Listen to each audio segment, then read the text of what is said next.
Takulandirani ku AMTV Malawi kuchimake kwa nkhani zenizeni. Ngati nkhani imeneyo kuno kulibe, dziwani kuti nkhani imeneyo ndi yabodza. General, I have one or two questions. I understand you went to Nkatabe to bury your friend and also someone who was coming from your area in Nkatabe. But this was a military funeral. So I know that there are a lot of army officials there. Would you maybe alert us in terms of who was the the highest ranking officer at that funeral?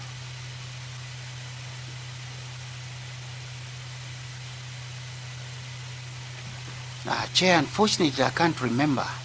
But what I remember is that I saw a police officer, now IG, Mr. Richard Luhanga was there. I know there was a military officer, but I can't remember exactly who it was. I can't remember exactly who it was. You follow chain of command in the military. So when you are there, you could actually see who was above you or who was below you. Is that correct? Precisely. So my question was, who was above you at that funeral in the military?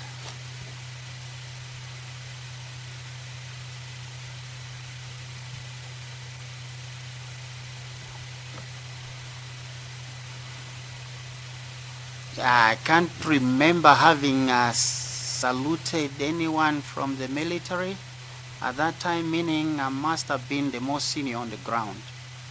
But I went in my personal capacity. Thank you so much, Brigadier General. Now, having been informed that the aircraft carrying the second citizen was missing, and we have got your men in the north, did you, as a most senior person at that time in the north, did you maybe make any instructions? Because you guys follow chain of command. I'm sure nobody below you at that time could start issuing instructions.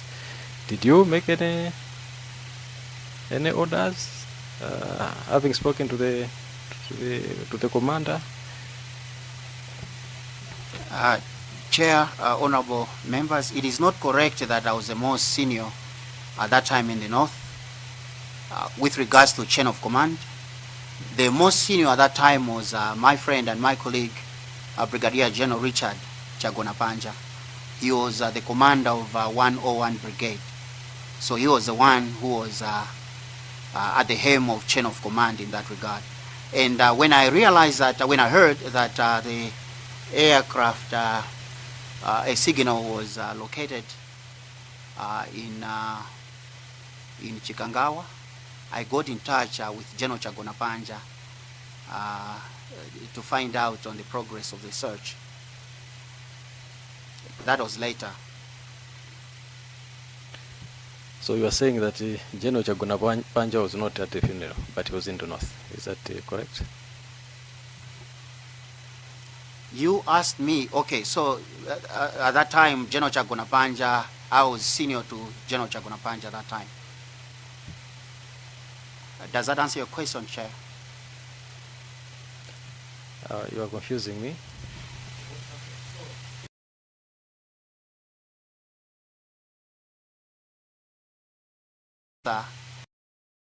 At the funeral, I said negative.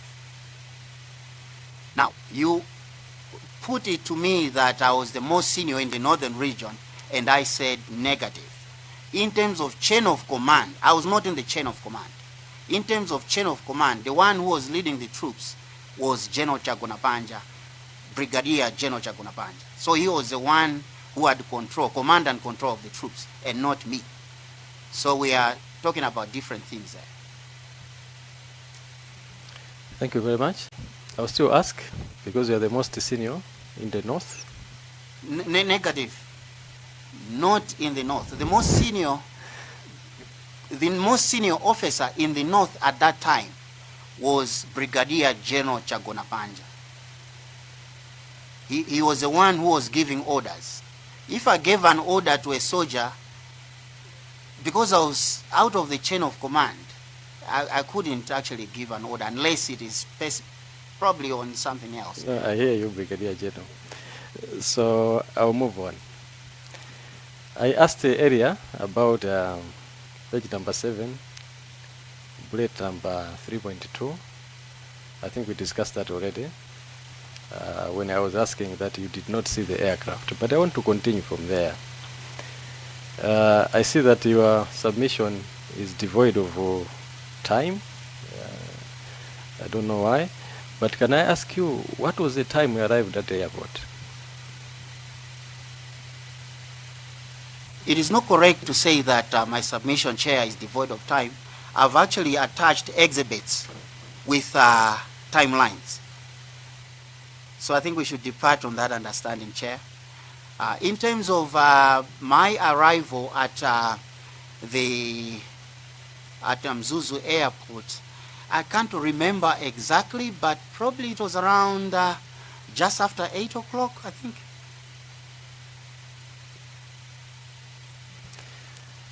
Just after 8 o'clock. We discussed this, Brigadier General, already. You said I did not see the aircraft. And then I asked earlier, were you surprised? And you remember what you responded. And when you went to the air traffic controller, he also gave you time that maybe the flight was supposed to arrive there. And he told you that he suspected that because of the bad weather, that's why it had not landed at that time. So are you sure you arrived at around 8 o'clock?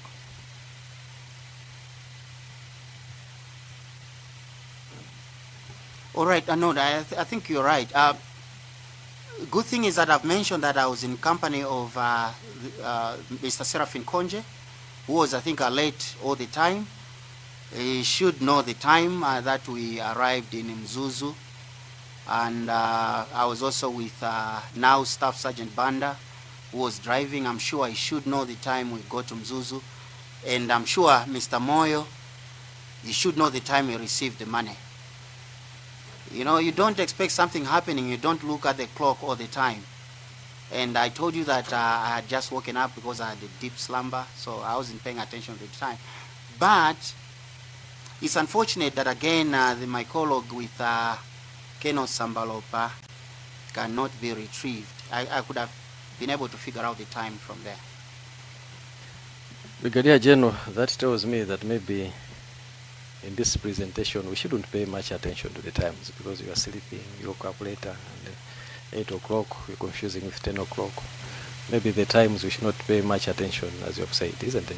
It's up to you. I told you that if you have to look at the specific times, I have conversations in there which I have attached. Thank you very much. Moving on, Brigadier General.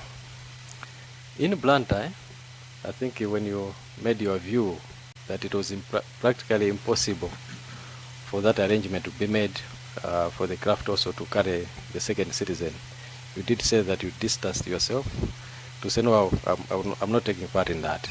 I think I heard you correctly. Can you confirm?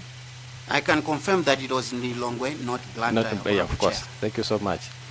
But what was the question? I wanted to clarify. I'm coming there now. Okay. Give me some time. So you distanced yourself from participating in the second procurement of this flight.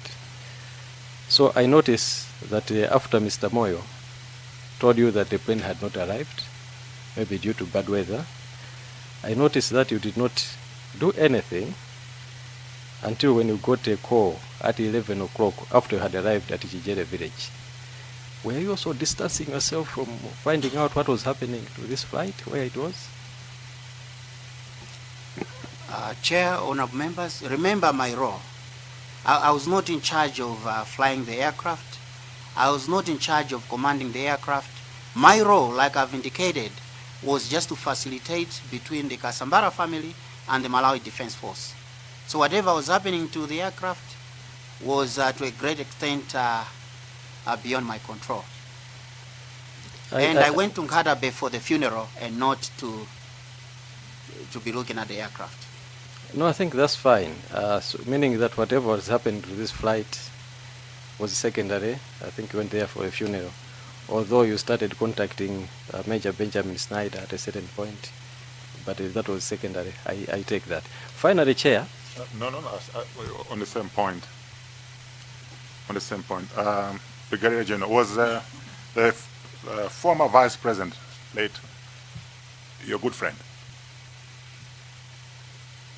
Chair, the same question can be posed in reverse, whether you are my good friend. When was the last time you spoke to the former Vice President? I last spoke to the former Vice President, Chair.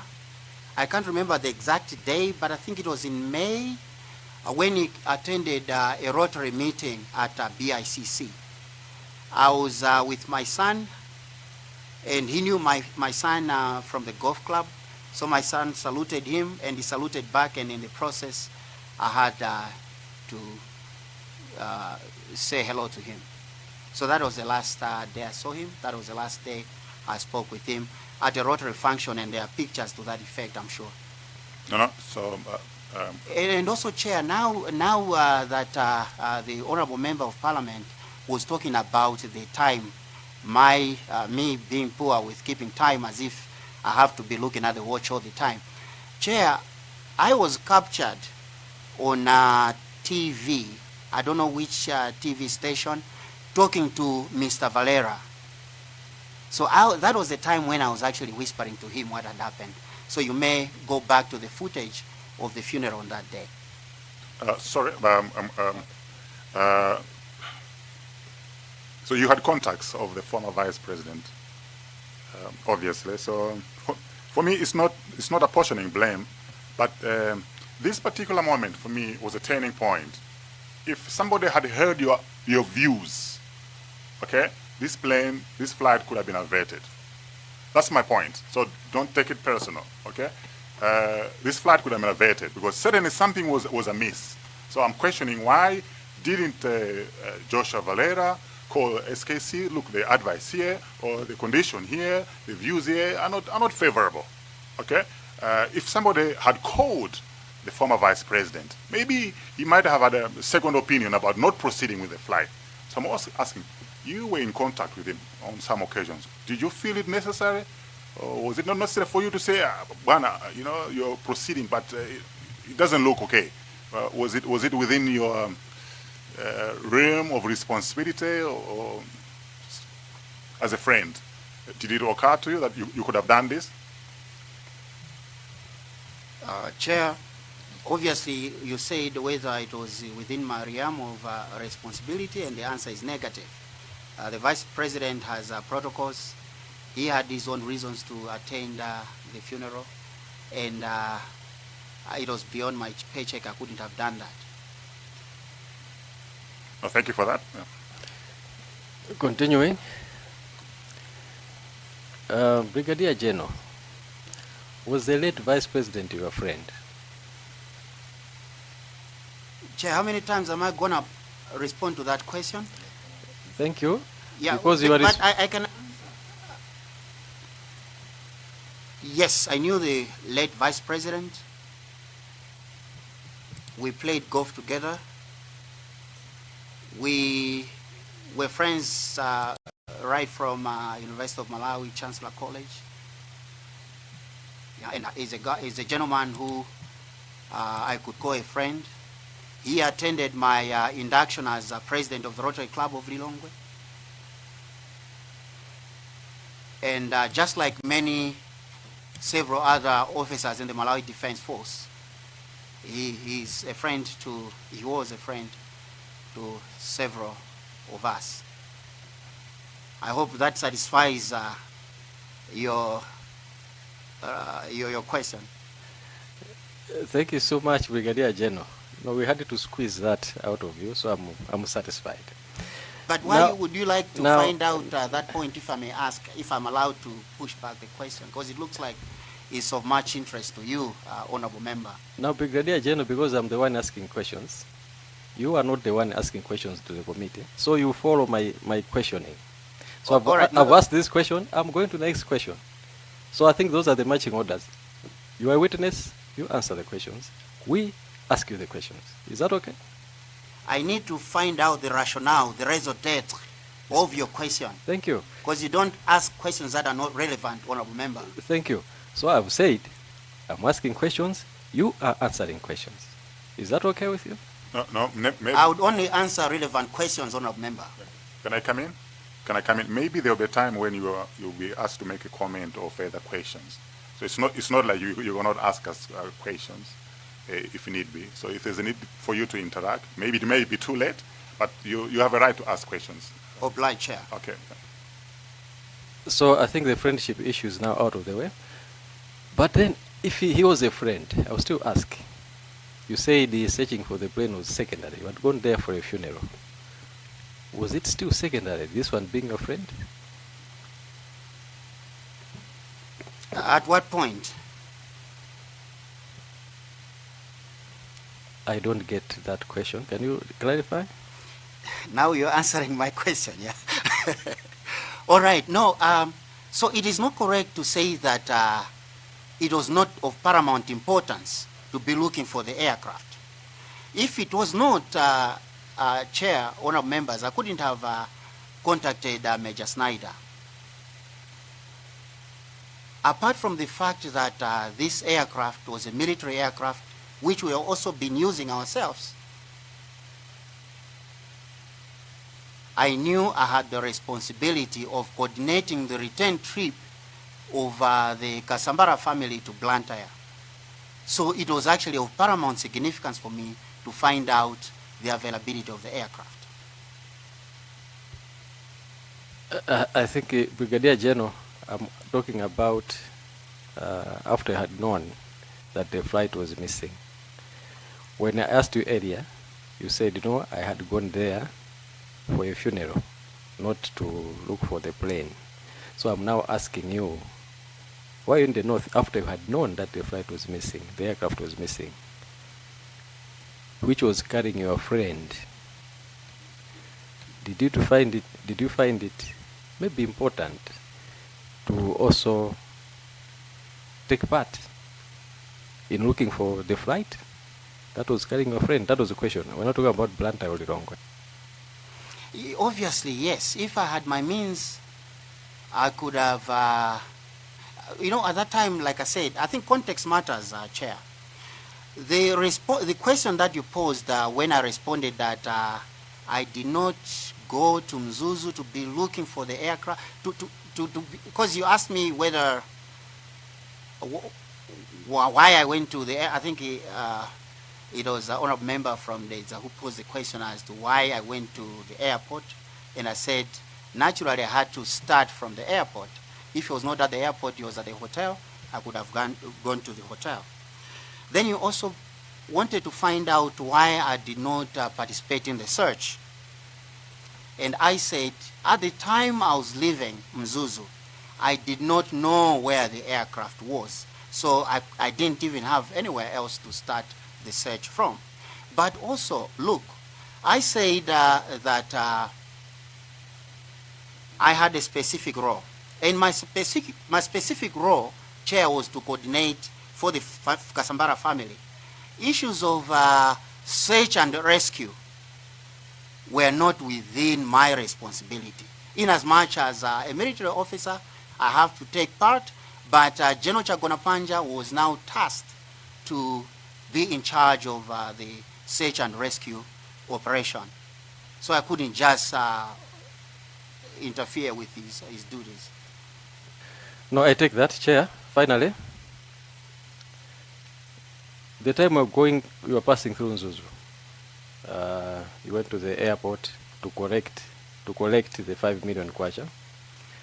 I think other submissions from other witnesses, around 6 o'clock, somewhere there at the airport, there was a lot of activity, 5, 6, a lot of activity at the airport. Did you see anything that would suggest that there was something happening there? People converging, we were told that the police and other people also converging at the airport, people from the UTM party. You collected the 5 million, but you did not suspect anything around the airport. Is that correct? It is not correct, Chair.